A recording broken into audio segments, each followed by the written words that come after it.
একবার এক গ্রামে এক দরিদ্র কৃষক বাস করত। তার নাম ছিল হামিদ। সে ছিল অত্যন্ত ধার্মিক, কিন্তু তার জীবন ছিল দারিদ্র্যপূর্ণ।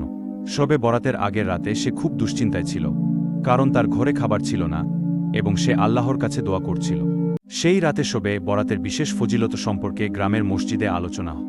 ইমাম সাহেব বলেন, শবে বরাত এমন একটি রাত যখন আল্লাহর রহমত দুনিয়ার সব দিকে ছড়িয়ে পড়ে। এই রাতে আল্লাহ বান্দাদের গুনাহ মাফ করেন, রিজিক বৃদ্ধি করেন এবং যারা আন্তরিকভাবে তোবা করে তাদের কবুল করেন। হামিদ ইমামের কথা শুনে বাড়ি ফিরে নিজের পাপগুলোর কথা স্মরণ করল এবং আল্লাহর কাছে গভীরভাবে তোবা করল। সে আল্লাহর কাছে বলল, হে আল্লাহ, আমি তোমার একজন দুর্বল বান্দা। তুমি আমাকে ক্ষমা করো, আমাকে হালাল রিজিক দাও এবং আমার জীবন সহজ করে দাও। শবে বরাতের রাত শেষ হওয়ার পর সকালে এক অদ্ভুত ঘটনা ঘটল। গ্রামের এক ধনী ব্যক্তি তার খেতে কাজ করার জন্য লোক খুঁজছিল। সে হামিদকে দেখে বলল, তোমার সততা এবং ইবাদতের কথা আমি শুনেছি।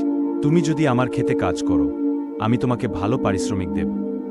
হামিদ আল্লাহর শুকরিয়া আদায় করল এবং তার নতুন জীবনের সূচনা করল। ভিডিও ভালো লাগলে একটি লাইক ও সাবস্ক্রাইব করে আমাকে উৎসাহ দিন।